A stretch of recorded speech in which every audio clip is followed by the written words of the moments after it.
kasih kepada Dr. Adi Purnomo sebagai moderator,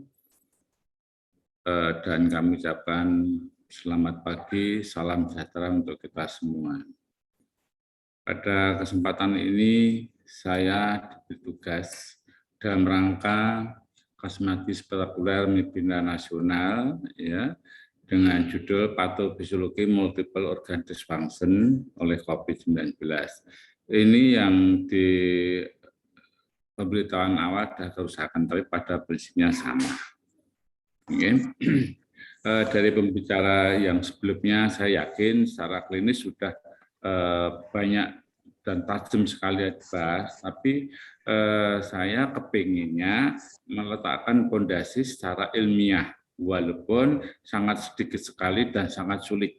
Oleh karena itu, mohon kiranya kami tidak akan memberikan yang sejelas mungkin, tapi mari kita bersama-sama untuk belajar. Saya kira itu yang bisa saya sampaikan. Langsung kita masuk ke poinnya, patofisiologi multiple organ dysfunction COVID-19. Di sini kata kuncinya adalah COVID-19, ya. Terus bagaimana patofisiologi sehingga bisa menimbulkan multiple organ dysfunction.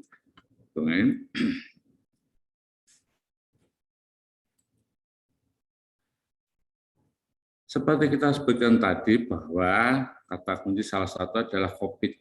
COVID di sini, COVID-19 merupakan suatu kedaruratan kesehatan global, di mana ditunjukkan ada suatu jurnal pada bulan Maret tahun 2020 sampai dengan bulan Maret tahun Mei 2020, mortality rate-nya dari 3,4% menjadi 15,45%. Ini sangat-sangat signifikan sekali dan mengkhawatirkan sekali, bahkan sampai sekarang itu di luar negeri masih masalah yang kompleks.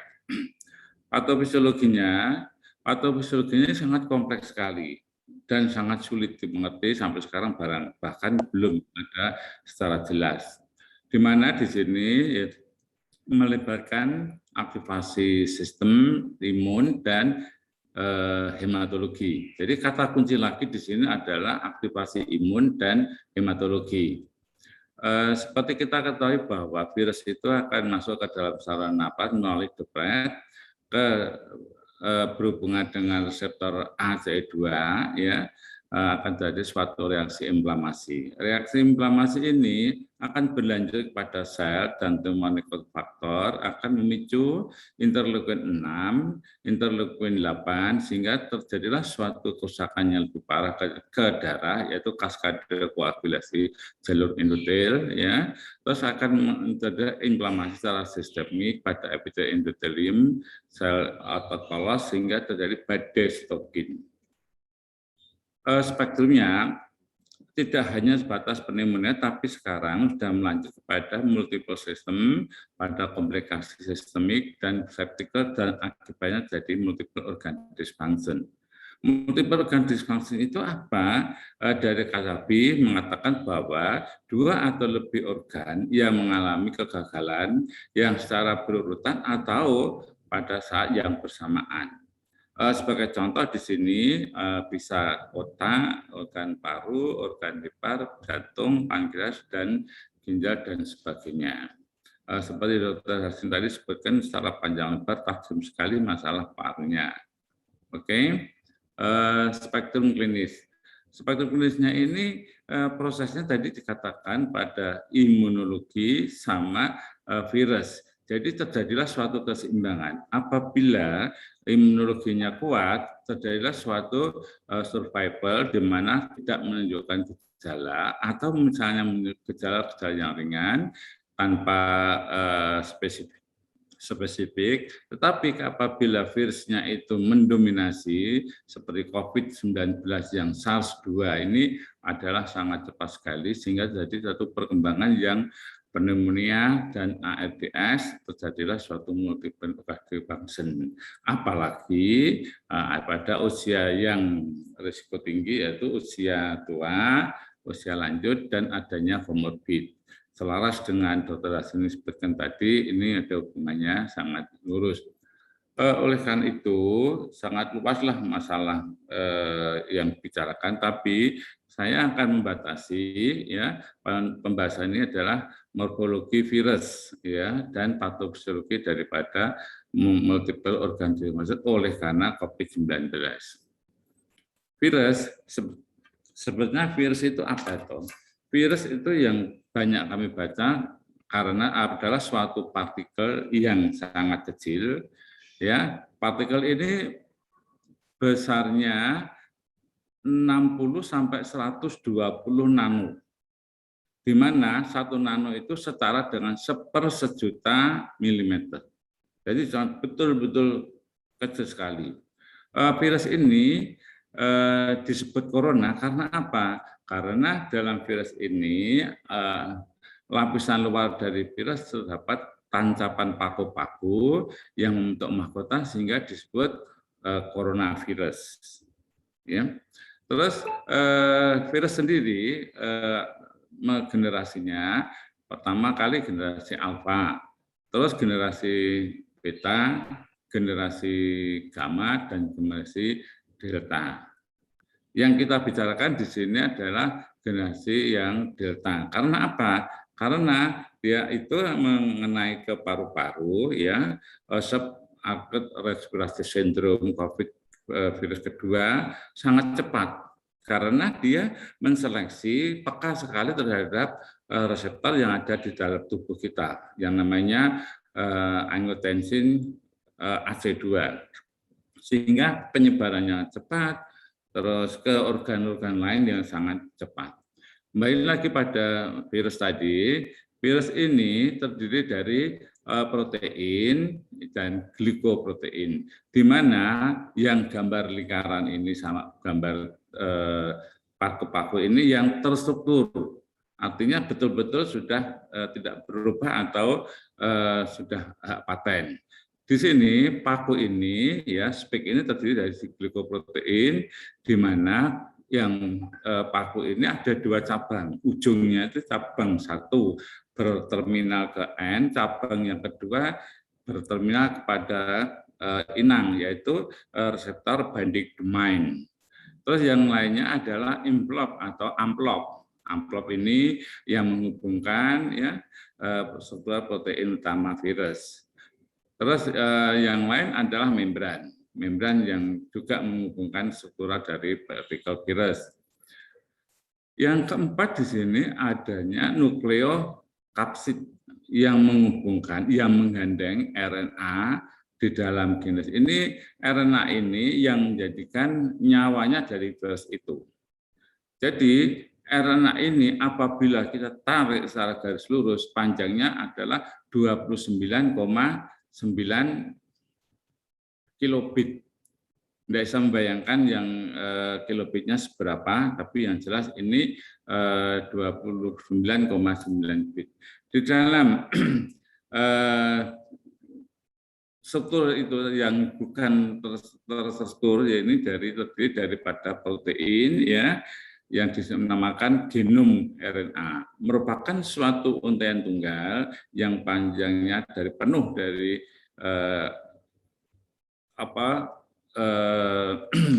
kerangka baca terbuka atau open reading frame satu, dan kedua ini menempati 70% daripada kepanjangan secara keseluruhan tadi. Yang 30% diganti oleh yang tersebar. Jadi ada paku, spike, ada membran, ada amplop, terus ada N. Ini di sini ORIP ini ORF ini itu merupakan suatu pembacaan sehingga terjadi pergeseran daripada polipeptida yang akan menyusun struktur daripada protein yang tidak terstruktural, jadi belum terbangun, sehingga dia akan masuk ke dalam spike ini dalam replikasi, dalam perbanyakan, dalam pemecahan, terus akan mendus keluar. Di sini nanti akan ketemu sama AS. Tujuannya di sini adalah untuk menekan imun yang ada dalam tubuh kita. Itu ya. Ini patofisiologinya saya bahas secara skematis, di mana virus di sini kita ambil data karena dengan pedoman tadi yang cepat, yang peka, yang terhadap pertumbuhan, terhadap penularan melalui droplet, dia itu masuk ke dalam saluran napas.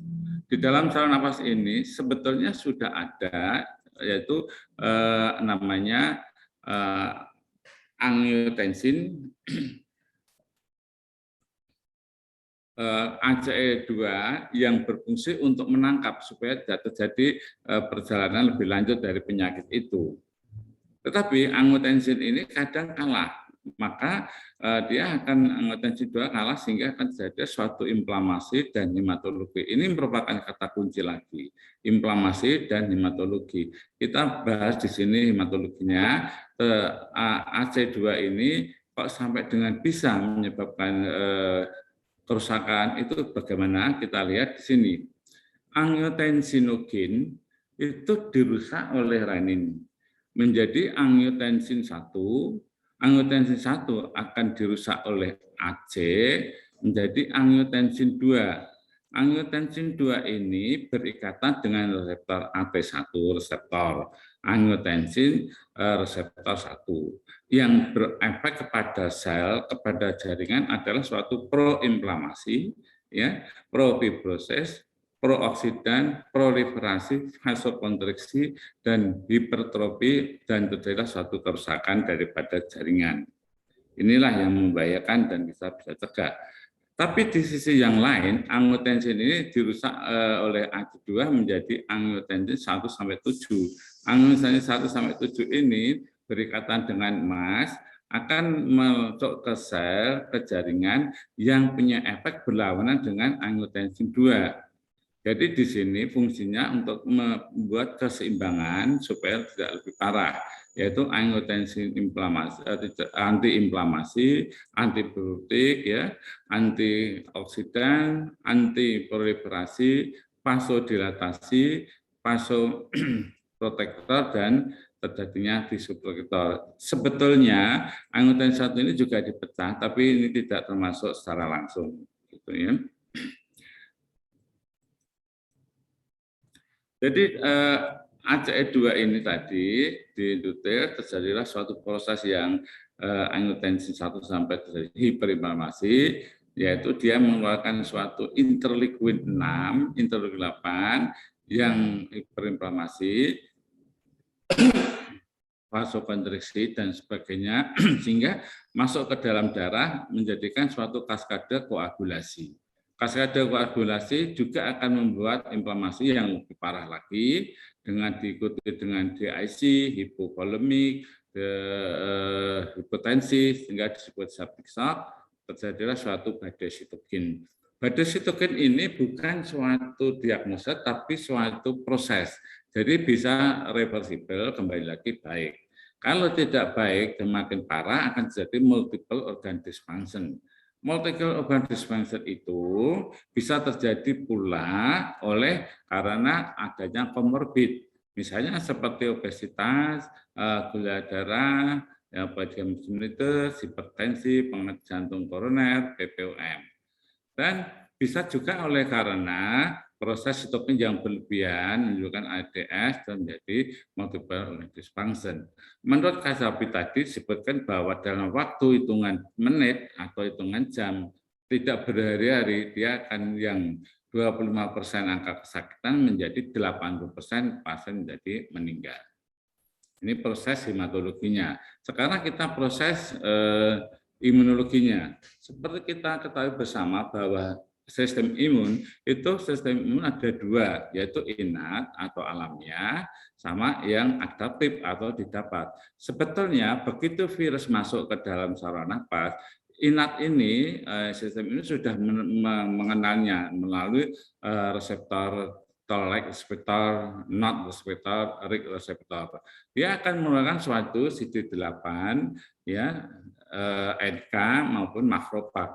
Tetapi ini kuat atau enggak apabila juga interleukinnya dikeluarkan dari CD8 dan sebagainya ini, kalau kuat akibatnya orang akan survival, di mana misalnya dari gejalanya sangat ringan, ya. Tetapi apabila dengan adanya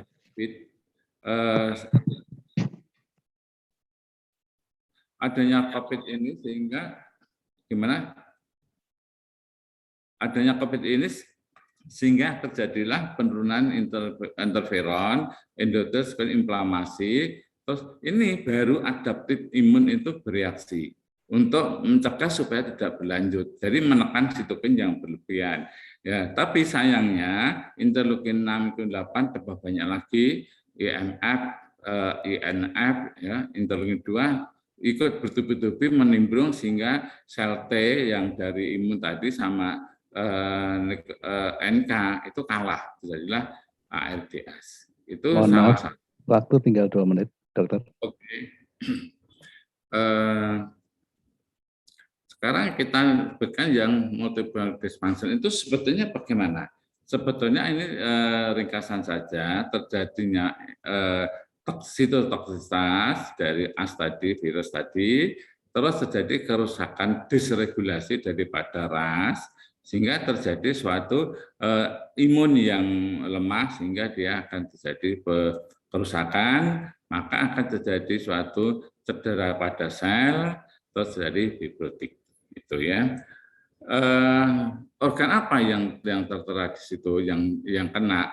Ini kita multiple dysfunction bisa paru, bisa ke GI tract dan sebagainya. Sebetulnya saya tidak akan menerangkan ini karena dari klinis di teman Jawa sudah lebih tajam itu. Namun demikian secara singkat saluran napas akan terjadi internalisasi dari S dan virus, jadi peradangan, terjadi alveoli menebal, pembentukan membran hialin, dan seterusnya terjadi fibroblast dan fibrosis, di mana CT scan-nya adanya kekeruan ground glass yang multiple, atritasi, dan ARDS.